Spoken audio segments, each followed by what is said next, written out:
I've got it, now you can too. It's the effing audacity. Now in a can. Hello, my name is Renee Maxine Haas, and this is the effing audacity. In this episode, I wanted to talk about how living out of a backpack for almost 2 years has taught me about simplicity. In my experience, I've been traveling around the world with only what I can fit on my back.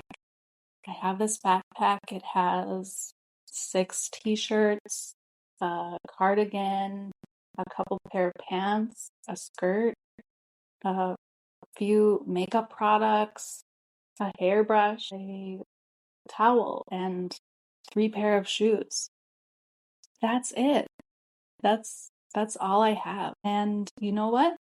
I've never felt more free. I've never felt more light and able to move around this world with the most potential for opportunity that I have ever had in my entire life. I realized along the way how little stuff I needed to truly be happy.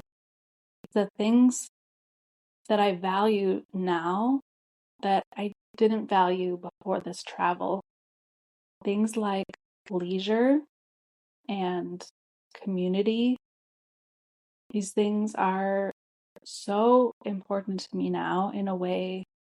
And through this experience of solo travel, I came to realize and see other cultures around the world and what true happiness can come from. And it doesn't come from having a bunch of stuff.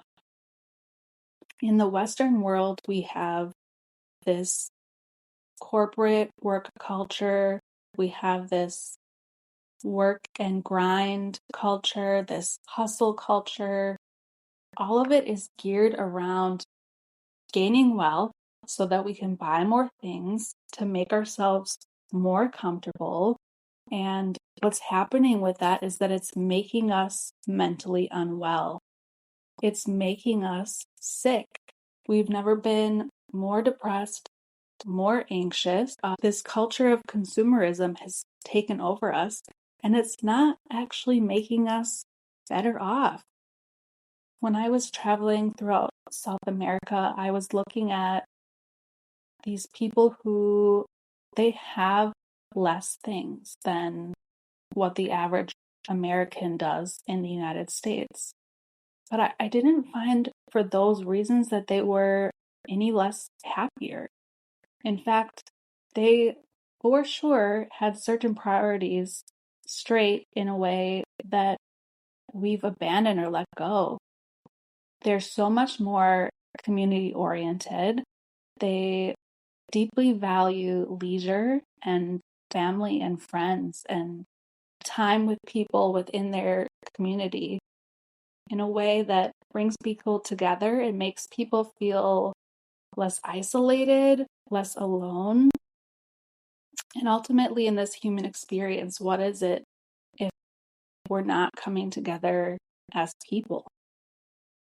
In places like the United States, we are building these little castles inside the walls of our own homes. We try to work really hard so that we can afford every comfort that there is, all within our own spaces. And we're missing out on all of these opportunities to connect. And it's sad to see because it's not benefiting us in the long run. When I was a kid, I used to have this fear. I think maybe in some ways I still do. This fear was that I would die and I would leave behind a house full of things that my family would have to clean up after. They would have to sort through years of accumulated stuff and figure out what to do with it. This idea, it makes me so weirdly uncomfortable. If you're listening to this and perhaps you are of retirement age, or maybe you have someone in your life this is a perfect opportunity to send this episode to them. Perhaps they're at a point in this life where they're in a transition. They are no longer working, and you have this new sense of freedom, but you're in this big house that used to serve you for a different time in your life. Maybe your kids are gone, you have hobbies that are no longer suiting you, and you have all of this stuff that you've accumulated over 20, 30, 40 years of life that just sit there. Maybe you have boxes of your kids' old things or old baby clothes. Maybe you have a room full of sports equipment that you are in no way, shape, or form going to be using anymore at your age. Maybe you are, but maybe not so much. Perhaps you have all of these kitchen gadgets, and at one time you used it for one recipe and you were really excited, and it was like the hot new gadget coming out at the time, but you used it 3 times and you haven't used it now for 5 years, but it's sitting up in your kitchen cabinet. Maybe you have clothes from the 80s that you've just been hanging on to.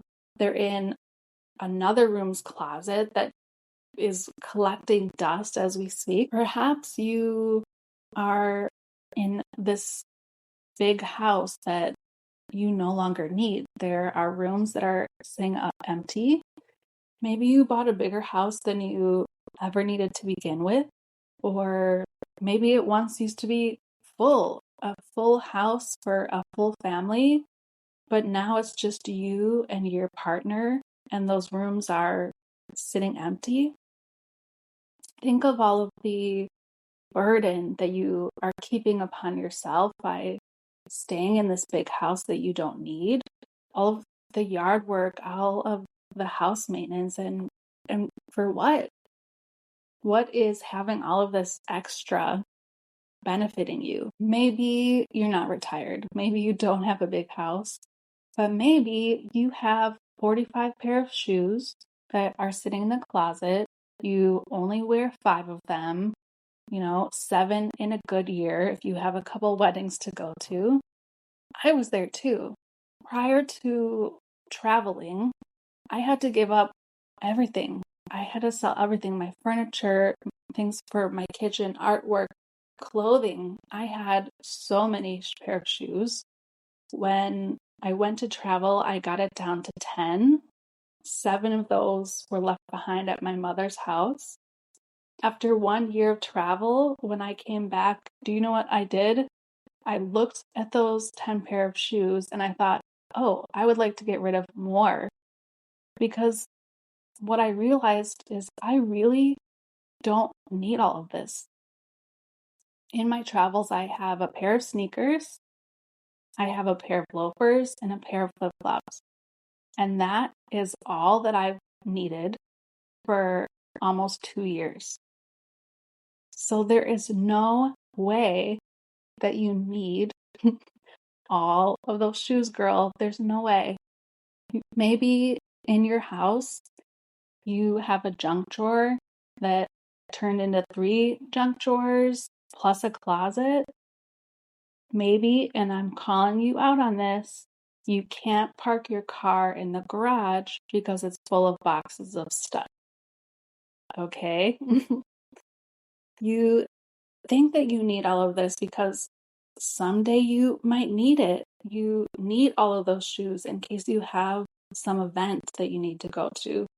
You need all that stuff in the junk drawer because you needed it that one time, and so maybe you're going to need it again.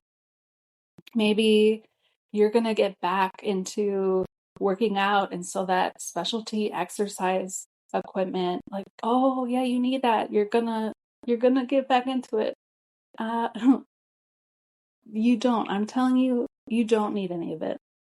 You need to let it go. I am living proof that if I can travel around the world and enjoy an incredibly fulfilling life with just a backpack, you don't need all of the stuff that you have accumulated and acquired in your life. Perhaps there are things in your life that you have that are truly bringing you joy. Maybe you're really into baking and you have all of this baking stuff in your kitchen, but when you bake, when you have time for that, it makes you feel so good. Maybe you love the process. You love tasting and sampling things. You love to share those cupcakes with your neighbor, and it fills you with joy. Maybe gardening for you is therapy. Maybe going out fishing with the boys is the perfect way for you to clear your mind and disconnect. Those are not the things that I'm talking about getting rid of. Those are the simple things in life that are worth it, that have room in your life, that should be allowed to take up space within your life. But there is so much more that you have that is not serving you, and that is the thing that needs to get the cut. Take it a step further and think past your physical life. Maybe you have that and you're pretty good, but what about your digital life? Do you have 5 different streaming services? Do you have multiple ways to get music? Are you going to watch videos or movies from 4 different platforms? Do you really need all of that? Are you really using all of that? What about your social media? Do you have all of them? Are each of those actually making you happy? Are you sharing your life and sharing other people's lives through that in a meaningful way? Or is the accumulation of all of it together just noise? What about your inbox? Do you have 100 email newsletters from 90 different companies telling you about their products, but you don't open a single one? Maybe you don't even delete them, and your inbox reads 9,243 unread messages. Is that really serving you in this life? How much noise are you inviting into your life? And what would your life look like if you spring cleaned everything? Your digital life, your physical life. What if you got rid of things in a big way? Not just stuff, but you downsized. Maybe you don't need a 5-bedroom house, you need a 2-bedroom condo.